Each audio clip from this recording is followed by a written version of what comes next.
In the previous video, we had discussed about the basically two different types of names that exist, that is trivial names and IUPAC. So the reason this had started was because the scientists wanted to rationalize the system of naming. And an international congress of chemists was held in Geneva in 1892, and they came up with certain rules and regulations, and they called this the Geneva system. Later, the system of naming has been improved, and currently it's called as IUPAC system of naming, and it was first introduced in the year 1947, and it has been updated from time to time. So there was an update in the year 1979, and there was also an update in the year 1993. So IUPAC nomenclature is very important because they follow a certain set of rules and regulations which help us understand what the name of that compound should be. So under IUPAC nomenclature, it has three things: a word root, a prefix, and a suffix. So first of all, let's get to the word root. The word root is basically going to give us the number of carbon atoms which are present in the chain. So here, chain length, that is, if that particular chain has one carbon atom, it's called as meth, 2 is eth, 3 is prop, 4 is but, 5 is pent, 6 is hex, 7 is hept, 8 is oct, and 9 is non, 10 is dec. So all of these give us the word root. Suppose, let's take for example, we have a compound and it has 3 carbons.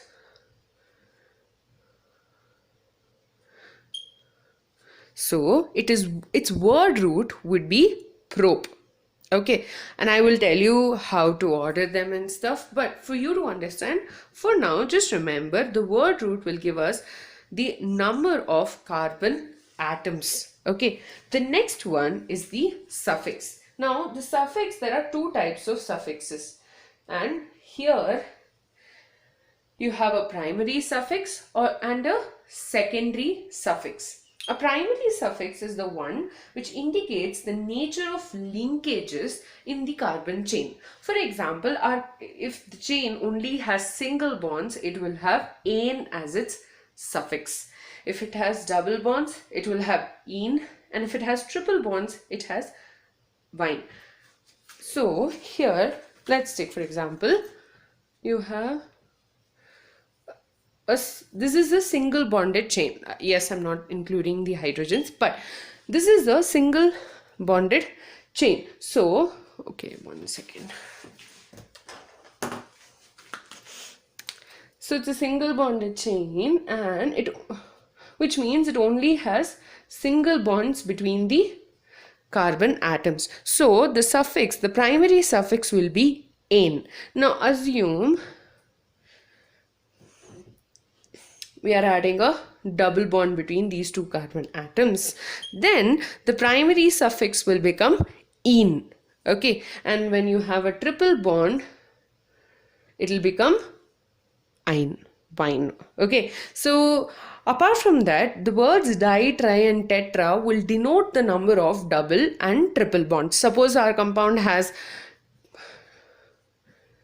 2 double bonds. Okay,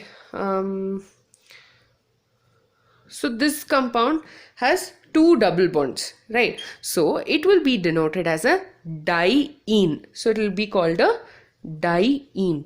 So the words di, tri, and tetra are used along with the primary suffix to denote the number of double or triple bonds in our compound.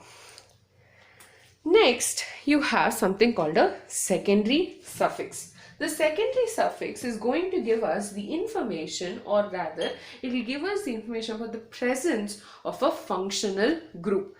If you remember, I think 3 videos ago, we had discussed about various functional groups, and they provide they're very important because they decide the chemical properties of a particular compound.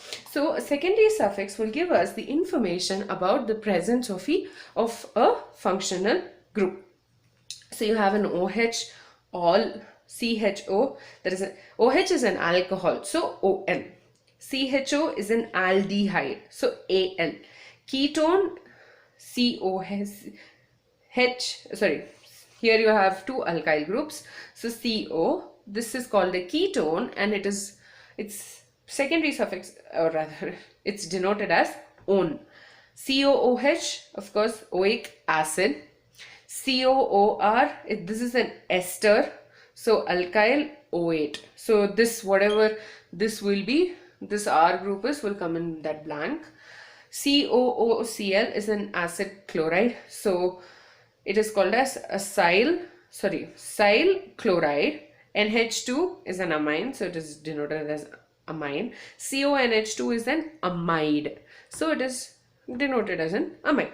So till now what we've learned, okay, there's going to be a word root, there's a suffix, a primary suffix and a secondary suffix. The word root is giving us the information about the number of carbon atoms in the chain.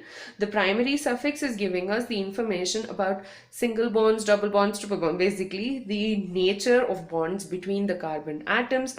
And the secondary suffix is giving us the information of a functional group. Now let's take two examples and use this particular method and write their names. So the first one is CH3,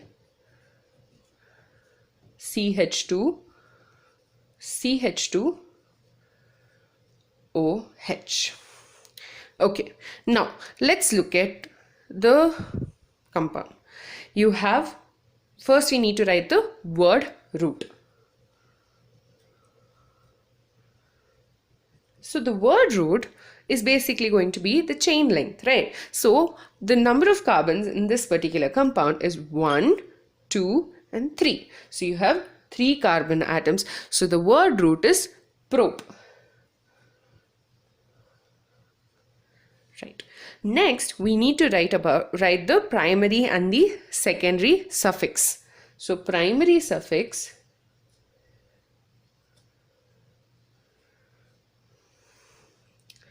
and the secondary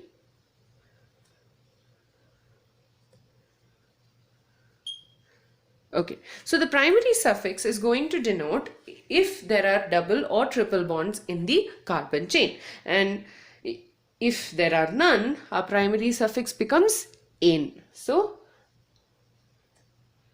our primary suffix is "-ane".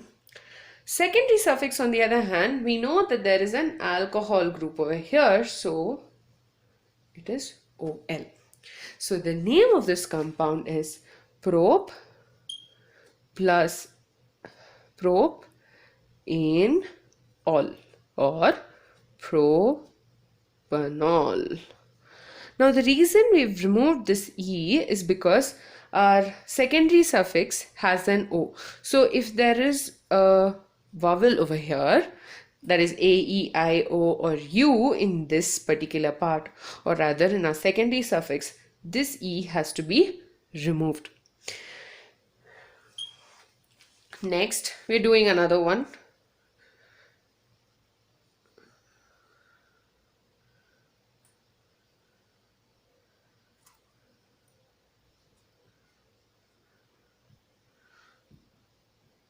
So I've just added an alcohol group over here. So the word root is going to be prop because there are 3 carbon atoms. Primary suffix will be "-ane" because you have no double or triple bonds.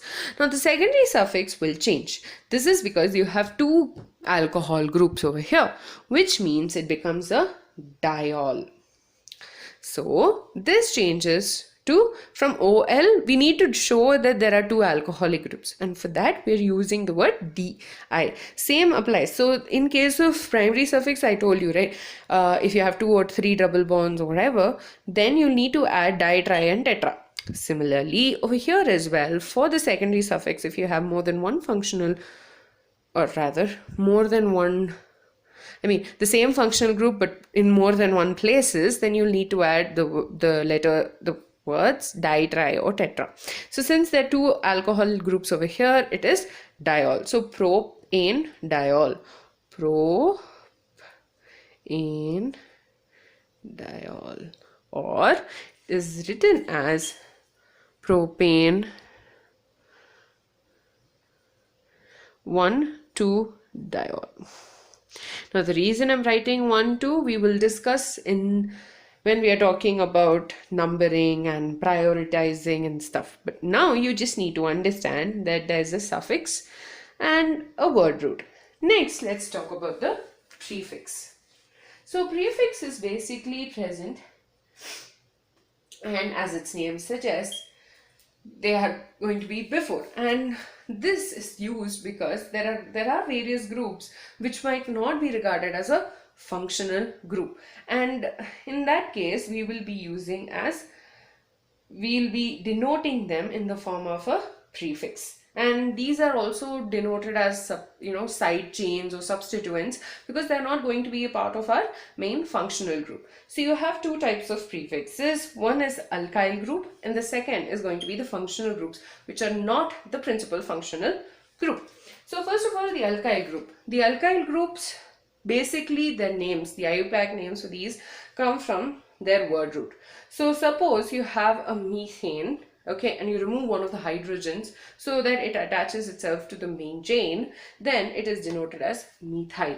So we are removing a hydrogen in the side chain, so joins the main carbon, the main chain, and so that's how the names are given. So there is 2 carbons, it becomes ethyl, propyl. Then you'll have, if there's 4 carbon atoms, it becomes butyl, pentyl, hexyl, heptyl. So we are adding the 2 letters YL after the word root to denote the alkyl group, which has 1 hydrogen less than what it should.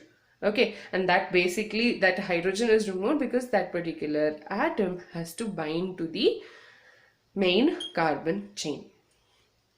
The next set is called basically the functional groups, which are not regarded as the principal functional group, and these are, so they are we know that the functional group is denoted as the secondary suffix, but there are certain groups. Suppose, let's take for example, you have this particular compound. However, I'll erase this, and I'll, instead of writing CH2, okay, let me just do this here.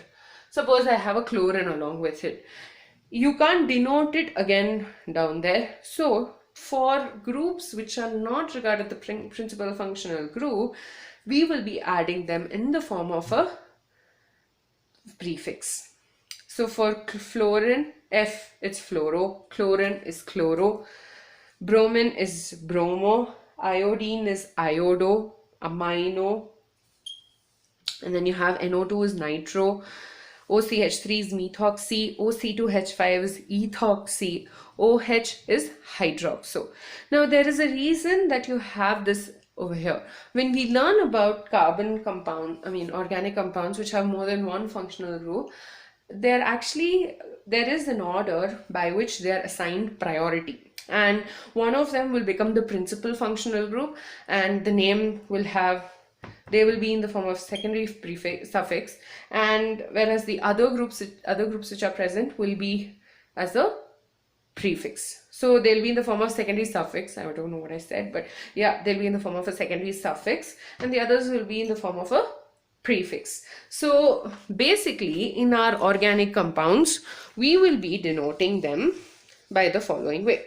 First, we'll have the order of writing all of this is going to be the prefix.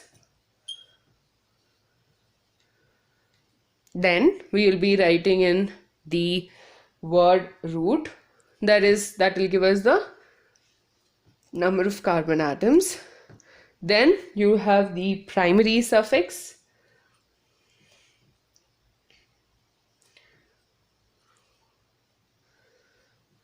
and then you have the secondary suffix. So let's take another example. CH3 CH2, sorry, CH, CH2, CH2, OH. Here you have a Cl. Now I told you that here, as much as you know, we've learned up till now, we know that Cl is denoted as a prefix, OH is denoted as a secondary suffix. Now the prefix, I'm just going to write them down one below the other. Okay, so the prefix is chloro. Okay, the word root, here the number of carbons are 1, 2, 3 and 4. So you have 4 carbon atoms, which means the word root is bute. Now, do they have double bonds or triple bonds? No, right? So we will be writing them as ane. And then our secondary suffix is OL because it's an alcohol. So the name of this compound becomes chloro butane all. But according to the IUPAC nomenclature, the name of this compound is 3-chloro-butane 1-all. We will be learning as to why we are saying 3 and 1 over here. But for now, I want you to understand that the IUPAC nomenclature has a word root, a suffix and a prefix. The word root is giving us the information about the number of carbon atoms. The suffix is there are 2 suffixes. One is the primary suffix, which gives us the information about the nature of bonds, that is, are there double bonds, are there triple bonds, whatever. If there are double and triple, and if there are more than one of those, we are denoting them as di, tri and tetra. Secondary suffix, on the other hand, gives us the information of the functional group, and they are, again, if there are more than one of those, they're denoted as di, tri and tetra. Alkyl groups are, and one more thing, after the primary suffix, the E is removed if the secondary suffix has a vowel in it. So if it is A-N-E-O-L is not the right one. Butanol, B-U-T-A-N-O-L, we remove the E in it because it was followed by a vowel. Next, you have the prefix. Prefix include the alkyl groups. Alkyl groups are basically, first of all, prefixes is for denoting the side chains or the substituents. So if the side chain is an alkyl group, it is denoted by methyl ethyl propyl. Basically, we are taking the word root and adding the letters Y and L.